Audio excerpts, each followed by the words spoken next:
de cinema especial França.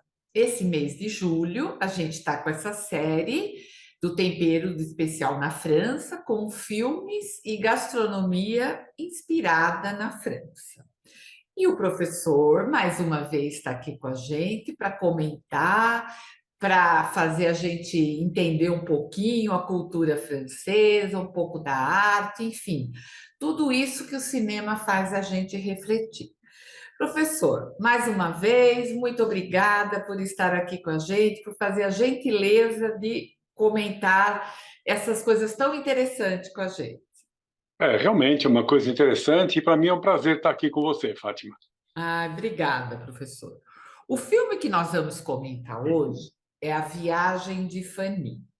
Esse filme ele se passa durante a Segunda Guerra, é um grupo de crianças, mas ele não é um filme pesado, ele é um filme assim, ele tem um certo suspense assim, mas ele é um filme, na minha opinião, de esperança. Ele traz esperança para a gente.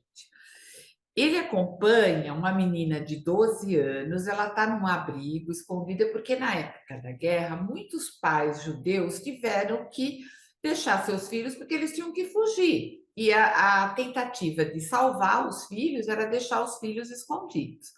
Então ela está ali, ela está cuidando de duas irmãs mais novas, só que acontece uma situação, uma reviravolta em função da guerra, e eles têm que fugir daquele abrigo que eles estão e têm que ir para um outro lugar, enfim, eles começam uma viagem para conseguir chegar na fronteira com a Suíça. E a França está toda ocupada. E no caminho acontece tanta coisa, tantos percalços por causa da guerra, que a Fanny é obrigada a se tornar líder do grupo. Mas ela é uma criança de 12 anos. Mas ela tem que liderar aquele grupo ali, né? Então, começa essa saga deles pela França ocupada para chegar na fronteira com a França. Mas, como eu falei, não é um filme pesado, é um filme que mostra determinação, esperança, né? E como que foi mais um capítulo, né, da Segunda Guerra que mostra como foi um período dolorido e forte para a humanidade. Professor, a Segunda Guerra ela afetou o mundo assim como um todo, mas nos países que foram invadidos, a gente sabe que as consequências foram muito maiores. Então, a gente já falou muito da França, sobre essa, como ela é bonita, como tem arte. Eu gostaria de saber do senhor um pouco assim, o quanto a Segunda Guerra afetou a França e como, né? É. O problema da Segunda Guerra e o problema particularmente dos judeus, né, vamos dizer assim, é uma ferida aberta ainda na França. É uma ferida aberta. A França tem uma tradição já de antissemitismo, de perseguição aos judeus. Isso vem desde a Idade Média, por meio da Inquisição também. Então, há muitas histórias trágicas, histórias tristes de perseguição, de matança. E eu vou falar para você, ainda ocorrem atentados às sinagogas, ainda ocorrem vandalismo nos cemitérios judeus, apesar de uma boa parte da sociedade francesa ser contra isso, evidentemente. Mas grupos que resistem a isso ainda são numerosos. São Nossa, numerosos. né? Então, nós temos um grupo, por exemplo, mesmo dentro da própria Igreja Católica, né, fiéis do catolicismo, que até hoje tem um preconceito tão forte contra os judeus que espanta a gente, espanta. Em certos lugares que a gente vai, isso é nítido, tá? Se você estiver passando em algum lugar ali com a estrela de Davi pendurada no pescoço, né, você vai receber muitos olhares diferentes, sabe? Então, essa situação da guerra pôs a nu, né, deixou clara essa divisão da França. Então, a França já se dividiu durante a guerra. Uma boa parte dela foi dominada pelos nazistas, Paris inclusive, e outra parte resistiu a isso. Então, a França ficou dividida ao meio e, de um lado, você tinha muita gente colaborando com os nazistas. E de outro, você tinha aqueles que estavam lutando contra a ocupação nazista, que são os membros da chamada resistência, a resistência francesa. Como teve também a resistência italiana, por exemplo. Então, a resistência francesa. Então, o que nós temos aí? Nós temos uma guerra civil. Nós temos franceses de um lado e franceses de outro. Porque não eram os alemães que saíam pelo interior da França para caçar, entre aspas, judeus. Eram militares franceses. Então, Nossa, eram franceses perseguindo, prendendo e mandando para os campos de morte nazistas. Não eram alemães, eram franceses. Então, isso gerou uma tensão dentro da sociedade que, bom, quem que vai ganhar a guerra, né? Bom, os nazistas não ganharam. Então, como é que fica? E depois da guerra, como é que você convive com o seu vizinho? é. Sabendo que ele fez isso, fez aquilo. Né? Outros que foram presos porque abrigaram crianças judias ou pessoas judias, que foram mortos também por causa disso. Sim. Então, essa história é muito recente do ponto de vista histórico e, portanto, ainda é uma que a gente chama uma cicatriz, uma ferida aberta na história da França.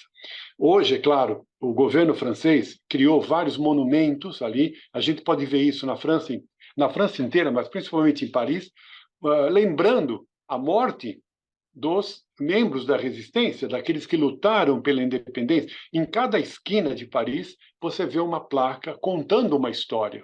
Né? Eu vi muitas placas, eu vi uma placa, por exemplo, ali perto do Louvre, inclusive, que era uma placa na porta de uma escola, né? Uma escola. E ali estava dizendo que no dia tal, de 1940 e tanto, tantas crianças, né? 75 crianças, foram levadas para Auschwitz, foram levadas para morrer daquela escola. Isso é uma coisa que choca, né? Você olha e fala, puxa, nós estamos num lugar assim tão bonito, né? Mas que tem uma história pesada. Eu vejo isso também, Fátima, em Veneza. Veneza é assim também, né? Ah, Veneza a gente pode visitar o gueto, né? Tem o gueto novo e o gueto velho. Então, você vê lá os cartazes também, as placas contando essa história, entendeu? Então, esse momento histórico ele foi muito triste para a França. O antissemitismo apareceu assim de uma forma muito explícita. Agora, o filme, como você disse, ele não é trágico, embora a situação seja trágica, que é da perseguição, da fuga, e é uma história real. Aconteceu isso. Né? No fim é. do filme, se eu não me engano, até aparece a Fanny, né? Parece, Uma parece. velha, tal, né? Uma senhora. Então, houve muitos casos assim em que mostramos o quê? A coragem de certos franceses que não eram judeus em apoiar, em abrir, correndo o risco de serem mortos. Sim, Correrem o risco de serem mortos. Né? Aliás, há poucos dias agora eu vi no jornal que saiu um filme sobre a família que escondeu a Anne Frank, ah, lá na Holanda. Né? Saiu um filme sobre a família que escondeu, correndo um risco diário de ser morta e tudo mais. Então, esse episódio da viagem de Fanny nos mostra, de um lado, a força da criançada, né? A força das crianças. A Fanny é uma líder nata e tem medo, lógico, mas ela não pode mostrar que ela está com medo, né? Ela tem que levar as crianças. Em alguns momentos a gente até dá risada da brincadeira que eles fazem, da brincadeira que elas fazem, e a gente percebe, né, que os nazistas estão atrás deles. E eles têm que atravessar a fronteira o quanto antes. Se eles estiverem ainda na França, eles podem ser pegos e mandados para os campos de concentração. Então, como você falou, tem suspense, não é? Embora, se a gente souber a história do filme, a gente vai saber que ela não vai morrer, né? Que não vai acontecer nada. Mas, de qualquer maneira, cria-se aquela emoção e nós sabemos que pode ser visto apenas como um exemplo de tantos outros casos. Alguns deram certo, outros não deram certo. Anne Frank, por exemplo, não deu certo. Né? Então, a gente pode aprender a história por meio desses monumentos. Existe um monumento ali na França, perto de um antigo velódromo. O velódromo, os franceses gostam muito de bicicleta. E sim. eles fazem aquele Tour de France, que é aquela competição em torno da França, há muitos anos, né? Desde que a bicicleta foi inventada que eles fazem aquilo.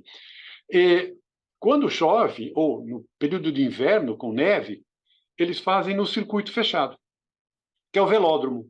Na velódromo é onde se disputa corrida de bicicleta. Isso foi muito famoso e tal. Quando veio a guerra, esse velódromo, então, parou com as atividades e ele foi usado como prisão. Ali eles levaram milhares de judeus que ficaram esperando a hora de embarcar para Auschwitz, né? E ficaram presos ali.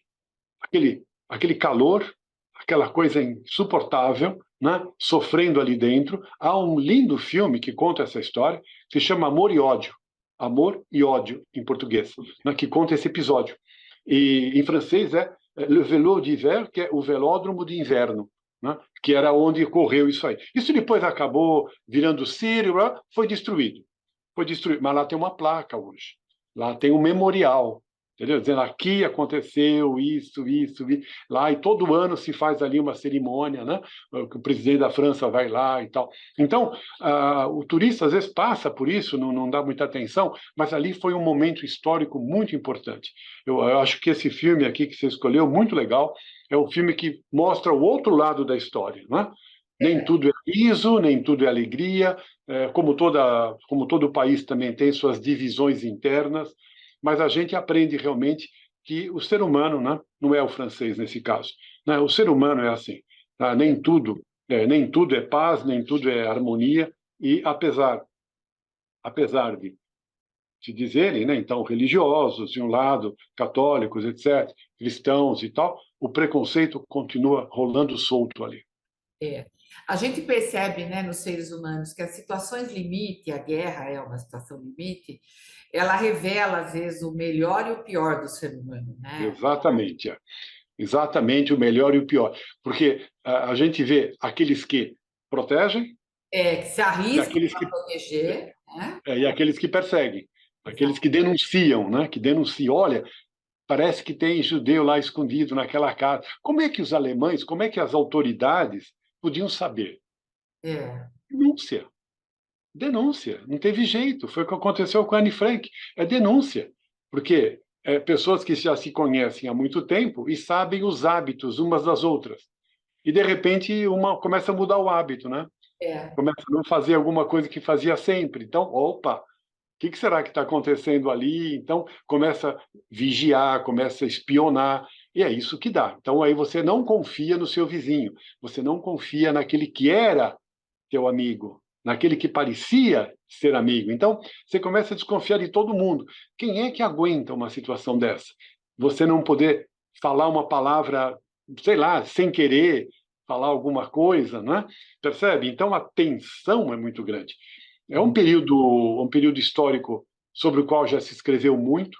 Há muitos livros sobre esse período, né? Mostrando, inclusive, muitos artistas que se engajaram na resistência, né? Como se fossem realmente agentes secretos, né?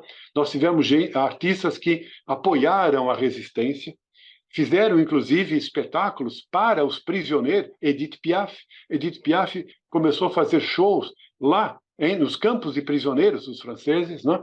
Nós tivemos muitos outros artistas que se recusaram a colaborar com os nazistas, outros que, ao contrário, se aproveitaram, né, e foram promovidos ali, ganharam tal, tal. Um episódio muito interessante, Fátima, é o Picasso.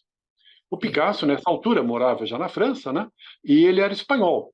E a Espanha não estava na guerra.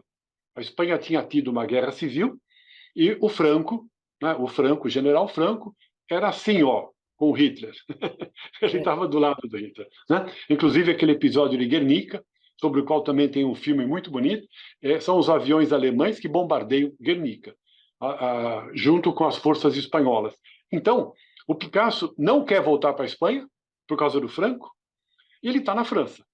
E lá na França, agora, invadida pelos alemães. Mas ele não é cidadão francês, ele é cidadão espanhol. Então não podem mexer com ele.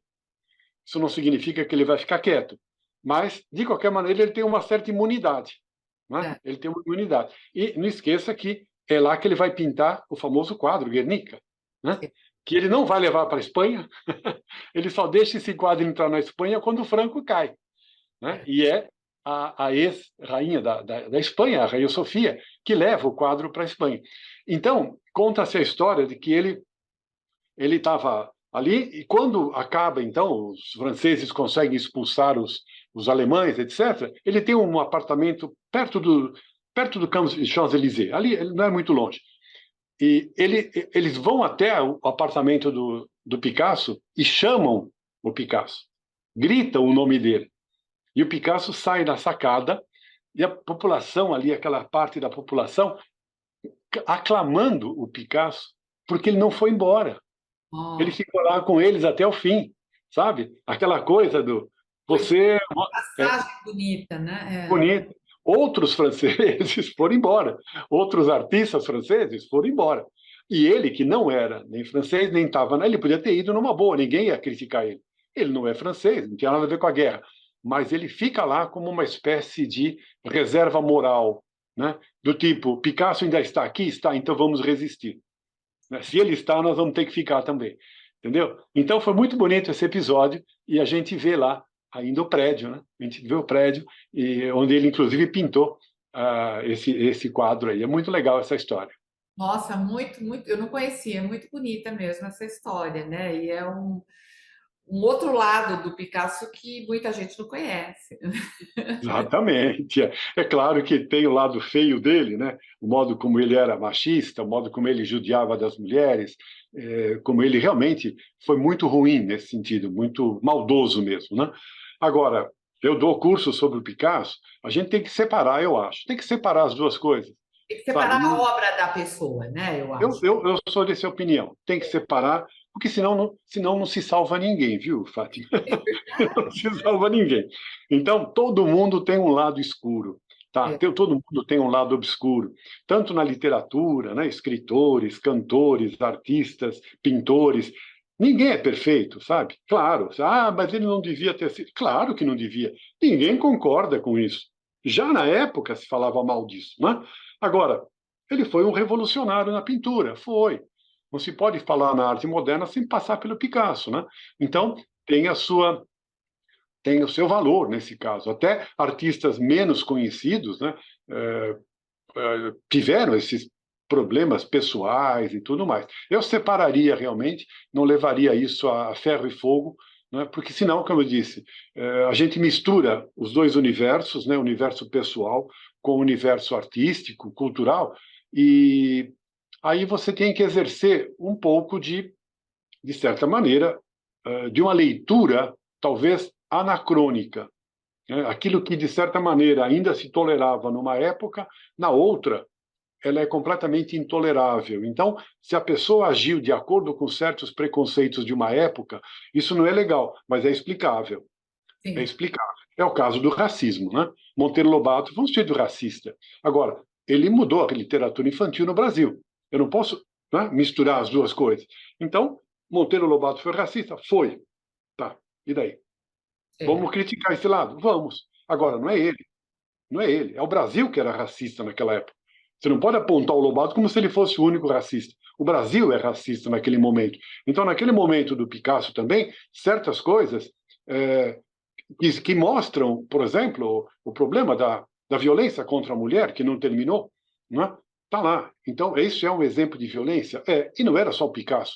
Isso não quer dizer que o que ele fez é menor, não, mas quer dizer, dentro do contexto dele, não é? Ele não está sendo visto como um monstro naquela época. Hoje, a gente não suportaria e ele provavelmente não poderia se comportar hoje como ele se comportou no passado. Vamos entender a história é melhor do que ficar tentando ser juiz, né? Julgar as coisas. Com certeza. Aliás, essa discussão que surgiu agora aqui, de saber do Picasso, do papel dele na invasão da França, ela leva a uma reflexão que eu acho muito interessante, que é isso de separar a obra da pessoa. Porque quando a gente separa, é aquela coisa, da mesma forma que a gente não está desconsiderando o valor dele como artista plástico, como pintor, a gente também não está aprovando o comportamento dele Exato. como machista, como agressor das mulheres. Sabe, são duas coisas completamente distintas. Isso É, acontece também no cinema. Por exemplo, existe toda uma polêmica sobre o Woody Allen, que ele diz isso. que não é verdade, mas a Mia Farrow diz que é. Mas, assim, isso não exclui a obra maravilhosa dele como cineasta. A mesma coisa o Polanski. Eu acho um horror o que o Polanski fez, porque no caso dele foi provado tudo.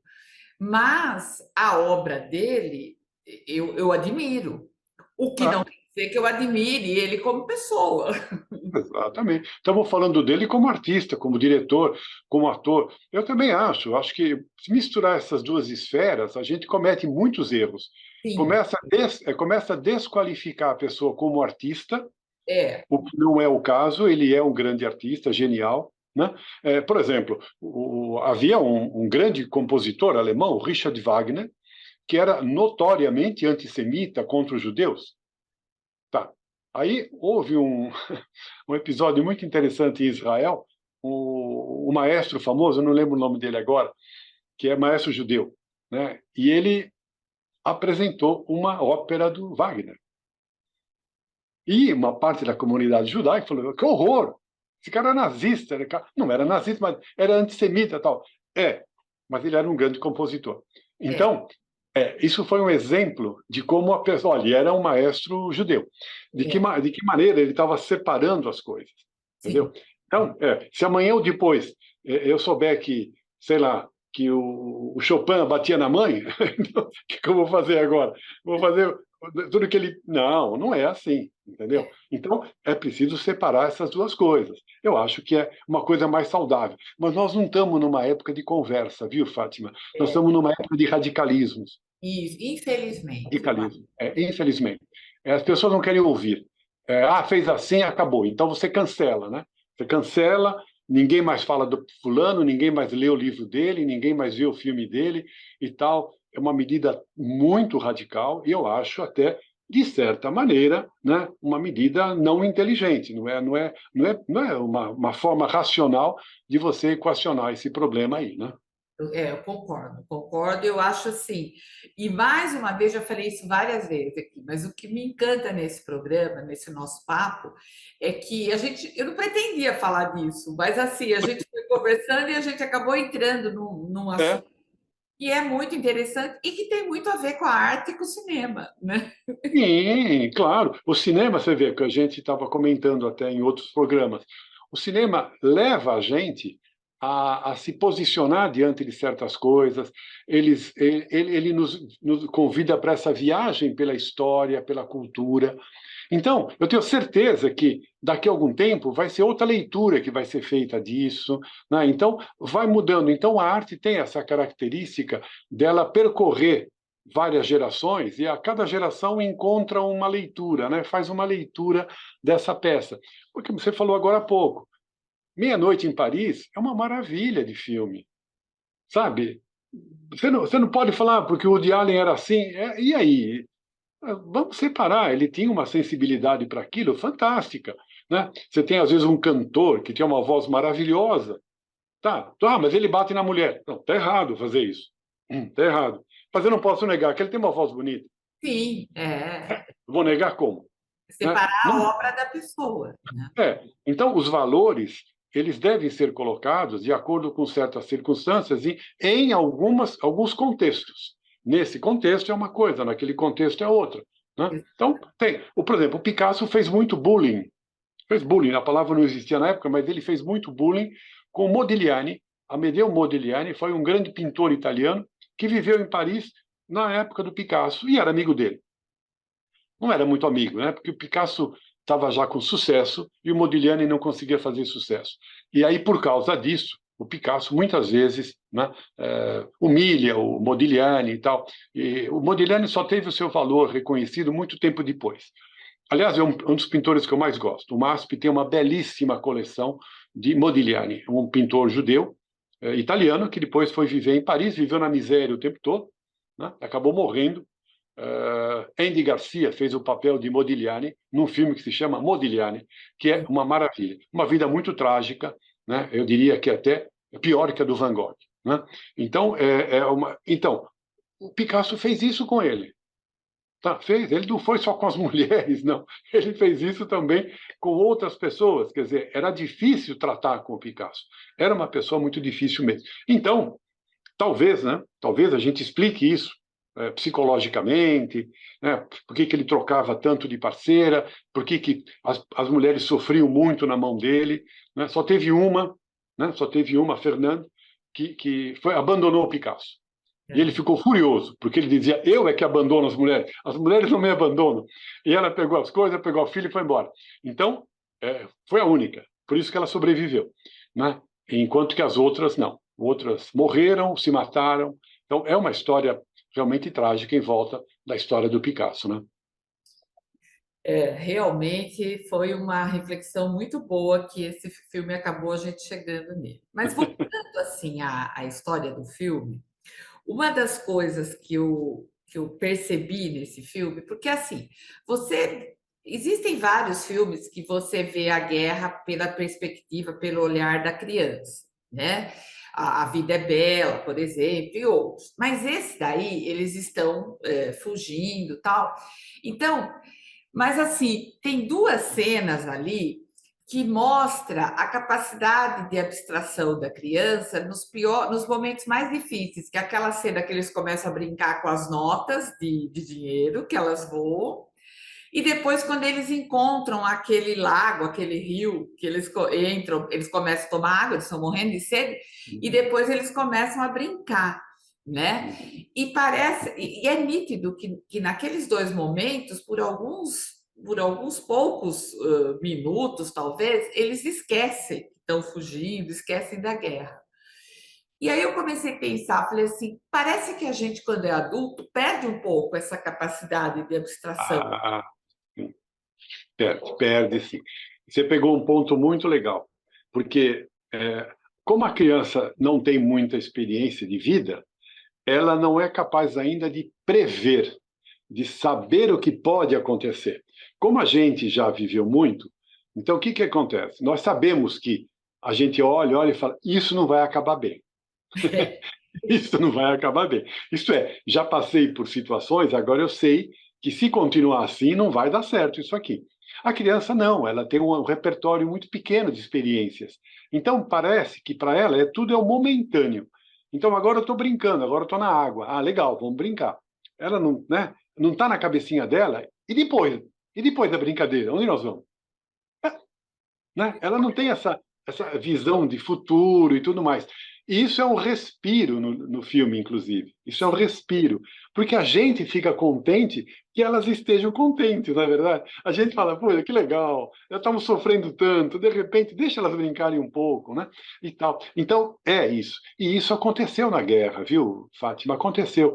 Havia, em certas situações, né? Trágicas, infelizmente, né? Mas havia, em certas situações, que as crianças se distraíam, né? Estavam ali no campo de concentração, não saberiam nem se ia viver até amanhã, e elas estavam brincando. Isso, ao mesmo tempo, é comovente, porque É, o adulto olha e fala, mas como é possível, né, fazer mal para essa criança aqui? Né? Quem sabe amanhã ela está morta. Então, isso o adulto se fere, ele fica angustiado de ver que isso pode acontecer para a criança. Como ela ainda não tem essa perspectiva, ela brinca inocentemente. Ela vai até dormir, quando os adultos não dormem mais, né? Eles não dormem, não conseguem dormir, você não consegue relaxar. Né? Você imagina aquelas situações todas. Então, essa história dos judeus, que se passa no filme, ela é apenas, eu diria para você, um exemplo do que tem acontecido com os judeus, em modo geral, na Europa. Né? E desde o fim da guerra, desde a questão do Holocausto, a luta pelo território lá em Israel. Então, essas perseguições sistemáticas ao longo do tempo foram criando. Porque tem um momento no filme que a gente vê que essa família que está lá, a família que é focada no filme, ela está lá há muito tempo.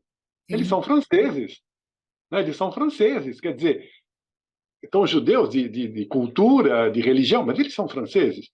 Muitos franceses morreram na Primeira Guerra, muitos judeus morreram na Primeira Guerra defendendo a França. né? Defenderam a França. Então, ganharam medalhas. Tá? Aí depois, na segunda, que vem a perseguição, aí não, eles não são nem aceitos no exército, né? Porque eles são perseguidos.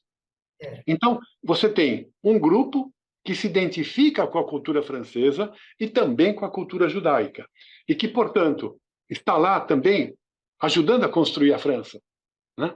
E aí, tu percebe? O que foi uma guerra civil, quer dizer, dentro da cabeça de um garoto judeu, que sempre se viu como francês, embora em casa ele seja judeu, ele pratica a sua religião, mas tudo bem, isso é dentro de casa. Lá fora ele é francês. Então, é isso que eu digo, que dentro da França abriu-se essa ferida, né? E ela não cicatrizou ainda. Né? Não cicatrizou. Então, isso está muito forte. Né? Eles mostram de que maneira a volta para a vida normal, como é que pode ser uma volta à vida normal, Fátima? Como é que você pode voltar agora? Né? Muitas vezes você voltava para sua casa não existia mais. Ou então a sua casa estava ocupada por outros que tomaram ela enquanto você estava preso. Né? Aconteceu isso de monte. E em alguns lugares, né, na Polônia, chegou a haver, por exemplo, um grupo de judeus grandes, 30, 40 pessoas que voltaram e viram que as casas deles tinham sido tomadas pelos outros. Né? Reivindicaram a devolução, eles foram fuzilados. Foram fuzilados. Depois da guerra. Por quê? Porque eles voltaram. Só por é. isso. Porque eles voltaram. Então, essa situação é muito forte ali. E eles foram saindo para cá, saindo para lá.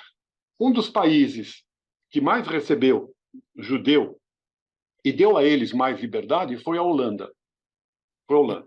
Não é à toa que a Anne Frank é de lá, né? A Holanda protegeu bastante e a Holanda não participou tanto dessa perseguição judaica na Idade Média, mais para frente no século XVII, XVIII, porque lá não é uma predominância católica. Era a Igreja Católica que perseguia mais os judeus, os protestantes de um lado e os católicos de outro. Mas esses outros que estavam na Holanda, a Holanda não fazia muito isso, não. Inclusive, era para onde fugiam os judeus. Fugiam para a Holanda.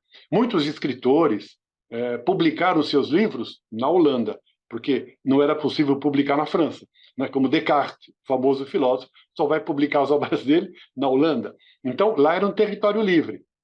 E quando a Holanda consegue se depender da Espanha, né? Que a Espanha dominava, eles montam lá as coisas e eles começam a se expandir. Eles vêm para onde? Eles vêm para o Brasil, em 1600 e pouco. Os holandeses tomam conta do Nordeste. Né? Recife, né? Olinda, toda a marca holandesa. Né? E quem vem com eles? Os judeus. Os judeus vêm com os holandeses. Falou, opa, aqui nós estamos protegidos, porque aqui é holandês, o holandês não persegue a gente. E eles ficam lá. Onde eles ficam? Ficam em Recife. É lá que se funda a primeira sinagoga das Américas. Está lá, em Recife, a gente pode visitar. Na Rua dos Judeus, antiga Rua dos Judeus. Aí os portugueses retomam o Brasil e expulsam os holandeses. E, por tabela, expulsam os judeus. Os judeus vão junto com os holandeses de novo. Vão para onde? Vão lá para os Estados Unidos. Eles vão para lá. Né? Aí os holandeses fundam uma cidade ali, chamava Nova Amsterdã. E os judeus vão lá também e fundam a primeira sinagoga dos Estados Unidos, lá. De onde eles saíram? Do Brasil. Sai do Brasil e vai fundar lá. Aí depois a Inglaterra consegue dominar aquela região, e aí o rei da Inglaterra, o rei Charles, né, ele acaba passando depois o governo dessas colônias para o irmão dele, que era o Duque de York. Aí o Duque de York toma conta daquela região e muda o nome da cidade para Nova York. Essa história de Nova York. Né? Quer dizer, olha só, olha só a viagem que a gente Olha fez. a Né? viagem que a gente Olha a fez. viagem que a gente fez. E a esposa do rei, a esposa do rei da Inglaterra, é uma portuguesa. É uma portuguesinha, a dona Catarina de Bragança, né, que tinha ido morar, casou com o rei e foi para a Inglaterra. Inclusive, um dos bairros mais conhecidos de Nova York se chama Queens. O Sim. Queens quer dizer da rainha, era em homenagem a ela, né? Homenagem à dona Catarina. E no campo da culinária, Fátima, tem mais. Quem que levou o doce de marmelo para a Inglaterra? Foi a dona Catarina. Quem levou o chá para lá? Foi a dona Catarina. Quem levou os talheres? Foi a dona Catarina. Meu A Deus, dona Catarina mudou os hábitos dos ingleses. Então as olha, pessoas falam, porque isso o beber chá é um hábito inglês. Tá, mas antes é português. Por quê? Porque os portugueses faziam comércio com a China. E foi lá que eles pegaram o chá. né? Pegaram o chá e quando ela casou, ela levou no enxoval. Que Tá delícia. vendo só? Professor, nosso tempo está acabando. Muito obrigada por essa aula de história que a gente teve hoje, né? Comentando esse filme tão bonito que as pessoas não podem deixar de Não assistir. pode. Ele Jamais. tem no Amazon Prime, né, no streaming. É um filme muito bonito. Muito obrigada, porque foi o senhor que me sugeriu até ver se eu gostava desse filme. Eu adorei. E obrigada por essa aula de história. Mais uma vez, é uma delícia ouvir o senhor falar sobre isso. E agora vamos ver o que a Viva Cozinha vai trazer para a gente aí de receita. Isso, com certeza. Valeu, muito obrigado a você. Até a próxima, então. Até. Vamos lá para a nossa receita de hoje, que nós estamos aqui com as meninas da Viva Cozinha, a Rec e a Ayla, que vão passar uma receita para a gente. Hoje nós estamos comentando o filme A Viagem de Fanny, que é um filme delicioso, o tema é pesado, como a gente falou, mas o filme é muito gostoso. Meninas, novamente, sejam muito bem-vindas ao Temperos de Cinema na França. Muito Olá! obrigada. E que receita que vocês escolheram para a gente aqui? Fátima, eu amei esse filme, já falei isso para você, foi maravilhoso assistir, a história é linda, encantadora, as crianças, assim, impecáveis no filme, muito legal. Como você mesma falou, é um tema pesado, o filme não é, mas o tema é. E a gente ficou pensando o que linkar com essa história maravilhosa da Viagem de Fanny. A gente pensou no Beef Bourguignon, que a gente entende o Beef Bourguignon como uma comfort food, uma comida que é quentinha em todos os sentidos. Então, nós pensamos nessa receita que a Ayla faz. Aconchego, né? Aconchego, que eu acho que é o que todo mundo precisa em algum momento da vida, não é? Nesse caso, muito. E é uma receita que a Ayla faz assim maravilhosamente bem. E vou deixar ela falar, não vou nem palpitar na receita dela. Ai, que delícia! E eu quero Essa aprender, receita, ela... eu já fiz, mas eu quero aprender com a receita de vocês. Você sabe que essa receita é uma das receitas que a gente mais faz aqui na Viva Nós Cozinha. fizemos na inauguração da Viva Cozinha. Exatamente, Inclusive. na inauguração da Viva Cozinha foi essa receita. E eu adoro fazer, porque eu acho que ela é muito aromática, assim. E essa receita tem uma história muito legal que eu vou contar, que aconteceu aqui uma vez. Eu estava fazendo essa receita. E eu tenho uma amiga, Letícia Garrido, que ela chegou aqui na Viva Cozinha e ela falou assim: amiga, o que você tá fazendo? Eu falei, Lê, é uma carne que cozinha assim, assim, assado. Aí ela, eu sou vegetariana há não sei quantos anos e eu nunca senti vontade de comer carne e agora eu preciso comer, porque esse cheiro tá maravilhoso. Então, assim, é um prato muito perfumado, é muito legal. Eu vou falar os ingredientes dele primeiro, tá? Tá bom. Que são bastante, mas todos vão estar escritinhos aí, né, no portal. Exatamente, não precisa anotar porque vai estar tudo escrito. Bom, então vamos lá. A gente vai precisar de 2 quilos de uma carne que seja uma carne mais macia. Aqui eu gosto muito de fazer com alcatra. E aí eu já peço lá no açougue para eles cortarem em cubos de mais ou menos 2,5 centímetros. Não pode ser aquele cubo muito grandão que a gente usa tipo em carne de panela. Tem que ser um cubo menorzinho. Delicadinho. Isso. Aí eu vou precisar de óleo para poder selar essas carnes. Uma cenoura média cortada em cubos bem pequenos. Uma cebola e meia ou uma cebola grande cortada em cubos bem pequenos, um talo de salsão cortado em cubos em fatias finas, 2 dentes de alho cortado em lâminas ou amassadinho também pode ser, uma garrafa de vinho tinto, o vinho tinto sempre seco para as receitas, né? E um vinho, assim, não precisa ser aquele vinho daquela garrafa de caríssima, mas um vinho de qualidade, porque faz diferença na receita. Isso, porque é um ingrediente importante. 2 xícaras de um caldo de carne bem saboroso, um buquê garni. Buquê garni, eu acho que é um negócio que vale a pena, quem não sabe, dar um Google aí, porque é tão bonito de ver. Buquê garni é um buquezinho, é realmente um buquê de ervas. Aqui a gente costuma usar um galinho de tomilho, um galinho de salsinha, uma folhinha de louro, umas folhas de alho poró, pode até ser a parte verde mais escura, e um barbante. O alho poró vai fazer como se fosse uma caminha ali. Você coloca tudo, uma bolsinha, né? Você vai colocar tudo ali dentro, amarra com o barbante, deixa um fio comprido que a gente vai amarrar esse barbante no cabo da panela, porque eu quero depois retirar. Isso vai facilitar o processo. A gente vai usar também uma cebola piquê. É por isso que é muito legal, ela é muito aromática. A cebola piquê é uma cebola cortada ao meio. Você vai colocar uma folha de louro e prender com 3 cravos, tá? Não vai ficar com gosto de cravo essa comida, pode ficar tranquilo, mas ele não vai lotar. 3 cravos é o suficiente, tá? Aí a gente vai usar uma lata de tomate pelado, 20 mini cebolas, aquela cebola de conserva pequenininha. Se você não quiser ter o trabalho de cortar todas as cebolinhas, né, descascar elas, você pode comprar aquelas de vidro de conserva. Drena ela bem, dá uma lavadinha para tirar o gosto mais forte da conserva. Pode usar que tá tranquilo. A gente vai usar 150 gramas de bacon picado em cubinhos, 3 xícaras de cogumelo Paris cortado em fatias, em lâminas mais grossas, não precisa ser fininha. Aqui é o cogumelo fresco, não é o de conserva, tá? Tá.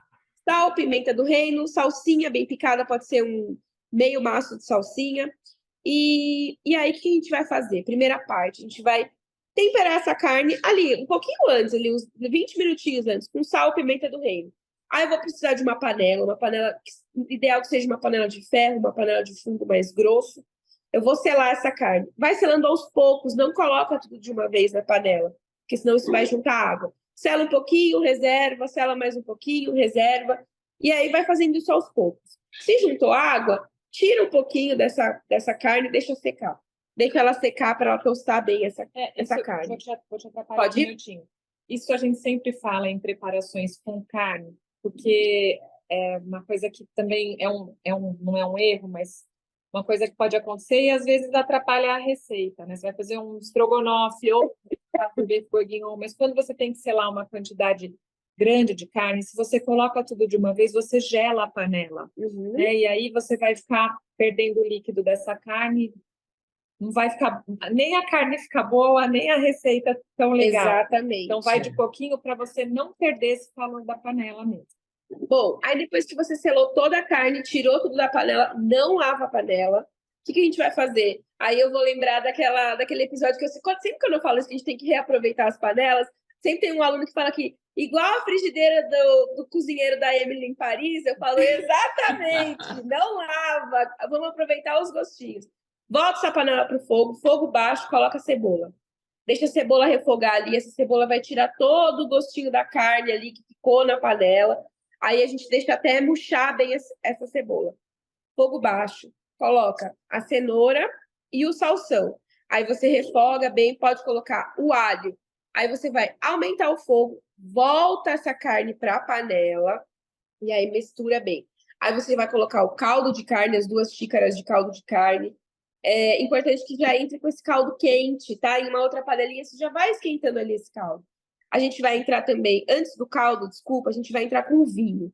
Acrescenta o vinho, espera sair bem aquele cheiro de álcool, aí acrescenta o caldo. Aí a gente vai deixar ferver e cozinhar. Pode até tampar, deixar ali no fogo intermediário. Vai olhando de vez em quando, se precisar, você vai acrescentando mais água. Enquanto essa preparação fica ali no canto cozinhando, numa frigideira, a gente vai tostar os cogumelos. É muito importante tostar os cogumelos, porque a gente coloca ele cru, o cogumelo é uma esponjinha. Então, a gente pega uma frigideira, coloca um fio de azeite, tosta esse cogumelo aos poucos também. Mesma coisa que a Reca acabou de falar. Não posso jogar tudo de uma vez, porque senão vai soltar água. Põe um pouquinho, deixa ele ficar bem com aquela crostinha douradinha mesmo. Fez todo esse processo com o cogumelo, aí a gente vai tostar o bacon nessa mesma frigideira. Vai reservando. E a gente vai fazer isso também com as mini cebolas, tá? Pode até tostar o bacon primeiro e usar a gordura do bacon para tostar tanto o cogumelo quanto a cebola. Vai ficar uma delícia. Vou fazer um comentário também sobre o Sim. cogumelo. Uhum. Ela falou que o cogumelo é uma esponjinha. Por essa mesma razão, eu particularmente não lavo os cogumelos. Sim. Eu já vi bastante gente lavar. Eu acho que não é uma coisa bacana, porque o cogumelo retém essa água. Então, claro, quando o cogumelo está muito sujo, limpem os cogumelos com um papel toalha, um pano limpo de cozinha.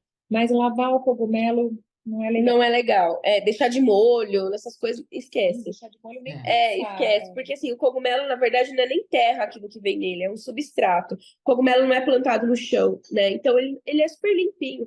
Só tirar com um paninho úmido ali.